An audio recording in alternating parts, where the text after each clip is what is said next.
Selam arkadaşlar, kanalımıza hoş geldiniz. Bugün Hande Erçel'in dünya çapındaki popülerliğinden bahsedeceğim.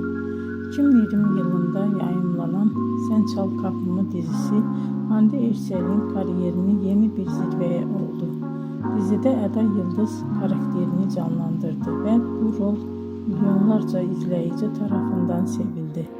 Dizi kısa sürede Türkiye'nin dışına yayıldı ve birçok ülkede yayınlandı. Böylece Hande Erçel uluslararası bir televizyon yıldızına dönüştü. Aynı zamanda sosyal medyada da büyük bir popülerliğe ulaştı. Instagram'da milyonlarca takipçisi bulunuyor ve dünyanın en çok takip edilen Türk oyuncularından biri olarak biliniyor. Bugün Hande Erçel yalnızca dizilerde değil, moda ve reklam dünyasında da sık sık karşımıza çıkıyor. İzlediğiniz için teşekkür ederim. Bir sonraki videoda görüşmek üzere. Hoşça kalın.